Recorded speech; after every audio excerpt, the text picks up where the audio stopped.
aucun pays africain n'a invité l'armée française en Afrique.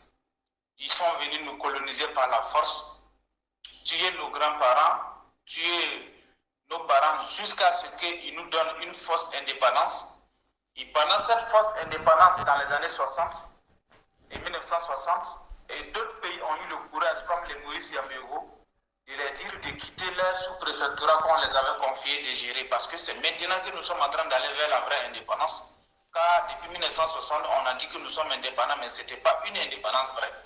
Alors Maurice Yamégo va avoir le courage de leur dire de quitter la sous-préfectorat qu'ils avaient confié de gérer, qu'on appelait la Haute-Volta en son temps.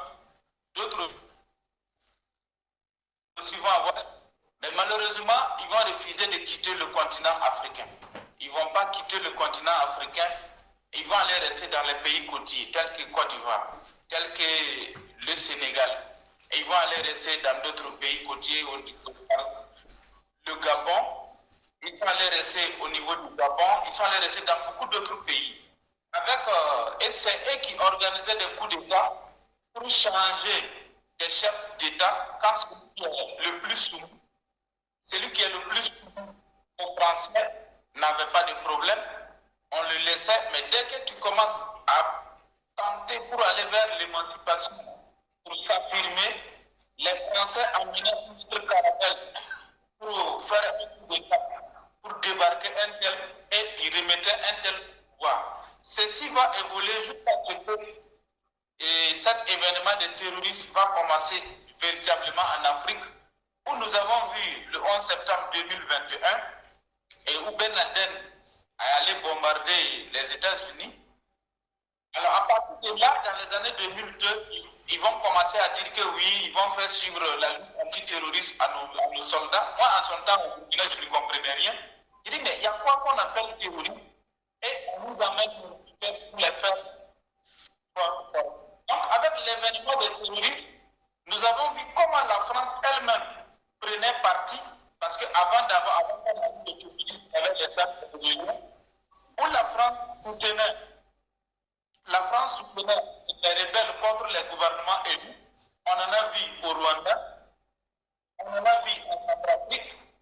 Nous avons vu que quand cela a commencé à évoluer avec les événements de terrorisme, ils sont venus tuer Kadhafi pour pouvoir répandre le terrorisme en Afrique de l'Ouest. Moi, je me rappelle en son temps, c'est le général Amadou Toumani Touré du Mali qu'on appelle Atité, qui était le président en son temps au Mali, a dit la chute de Kadhafi sera une source d'insécurité généralisée dans l'Afrique de l'Ouest. Alors, il ne sera pas écouté, Kadhafi sera tué. Et à partir de la mort de Kadhafi, les terroristes vont descendre vers le Mali, vers le Niger, ainsi de suite jusqu'au Burkina Faso. Alors, mais, chose qui est curieuse, les pays qui font frontière avec la Libye directement, les pays maghrébiens tels que l'Algérie, la Tunisie et autres, n'ont pas de problème de terrorisme chez eux, sur leur propre territoire. Alors, ceci montre que ceux qui fabriquent le terrorisme et qui se fait passer pour des coopérants militaires avec nos armées, ou bien qui ont des bases militaires en Afrique ou au Sahel, c'est eux-mêmes qui sont des complices. Si nous pouvons bien voir, la preuve est que le Mali a déposé une plainte contre la France aux Nations Unies pour complicité de terroristes. Et donc, le Mali a demandé que les Nations Unies statuent là-dessus. Et jusqu'à aujourd'hui, les Nations Unies n'ont pas osé déballer ce dossier que le Mali a déposé aux Nations Unies. Donc, c'est pour dire que l'armée française sont des parrains des terroristes, c'est eux qui sont les instructeurs des terroristes, parce que le Mali l'a prouvé avec les preuves aux Nations Unies. Donc, c'est pour dire que cette armée-là, il faut que les Africains se réveillent, tel que son Excellence capitaine Ibrahim Traoré l'a dit.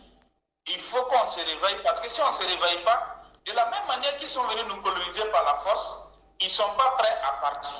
La preuve est que quand on les a chassés du Mali, ils sont allés au Niger. Quand on les a chassés du Burkina Faso, ils sont allés, une partie est allée au Niger, une partie en Côte d'Ivoire. Quand on les a chassés du Niger, une partie est partie au Tchad, une partie au Bénin, en Côte d'Ivoire. Aujourd'hui, on les a chassés du Tchad. Ils sont en train d'aller vers une partie au Cameroun, une partie au Nigeria, une partie au Bénin.